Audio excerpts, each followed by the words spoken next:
সুপ্রিয় দর্শক মণ্ডলী, ধন্যবাদ। যেখানে যে অবস্থা আছেন আপনাদের সবাইকে ধন্যবাদ জানাচ্ছি। 2026 3/7/2026 আজকে এসে হাজির হয়েছি হামকুরিয়া বাজার। আমরা সরাসরি পেয়েছি, পোস্ট পর্বে যাব। আর যারা আমাদের সাথে থাকবেন আসেন ইনশাল্লাহ, সবাইকে ধন্যবাদ জানাই। তাদের সবার সুস্বাস্থ্য কামনা করে আজকে আমরা সরাসরি একজন মুরব্বীর সাথে কথা বলছি। দুইজন মুরব্বী আমাদের কাছে এসেছেন। ভাই কেমন আছেন? আলহামদুলিল্লাহ, খুব ভালো। কি নাম আপনার? গোলাম পরামানিক। আপনার নামটা কি? মোহাম্মদ হানেফ আলী। বেশ, হানেফ আলী। জি, আপনার নামটা কি? তালেব আলী। তালেব আলী, ধন্যবাদ। এখান থেকে একজন প্রশ্ন ওঠান, উত্তর দিতে পারলে পুরস্কার পাবেন, আর উত্তর দিতে না পারলে পুরস্কার পাবেন।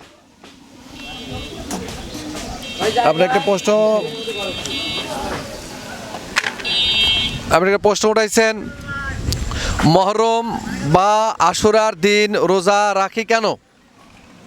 মহারম দিন রোজা রাখি কি কারণ? নবী সাহেব যেটি করে গেছে সেটি আমার সে পালন করা লাগতেছে। নবী সাহেব যেটা করছে সেটা পালন করেছে। আপনি বলেন। হাসান হোসেনের জন্য, টাকার আবেগের জন্য, তারা কিভাবে মূল্য সেই জন্য রোজা রাখা হয়। আচ্ছা, আপনি একটু বলতে পারবেন? কি বলবো, করি তো শখ। আর কিছু কি বলছে? হাসান হাসানের লাগে আর শখ আমরা একটু খাওয়ার দান করি, শখ আশা করি, নামাজ কালাম পড়ি, এই জন্য। এই জন্য। ধন্যবাদ। আমার চাচা মেয়ে বলছে যে রসুল সাল্লাহ সাল্লাম করেছেন, তাই আপনি যদিও উত্তর হচ্ছে যে এই আশুরা থেকে আশুরা মহরমের 10 তারিখে রোজা রেখেছিলেন। মুসা আলাইহিস সালামকে আল্লাহ তাআলা ফেরাউনের হাত থেকে, কবল থেকে উদ্ধার করেছিলেন, বাঁচাইছিলেন।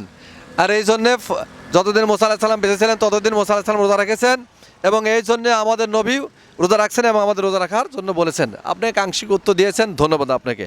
আমাদের চ্যানেলের পক্ষ থেকে আপনাকে একটি বই পুরস্কার, নবীজির সুন্নাত, এই যে নবীজির সাল্লাল্লাহু আলাইহি সাল্লামের সুন্নাত ও আমল সমূহ আপনি নিজে পড়বেন, না নাতি পুতিক দিবেন। আমার নাতি রুতি আছে, মেয়েরা পরে। হ্যাঁ, ধন্যবাদ।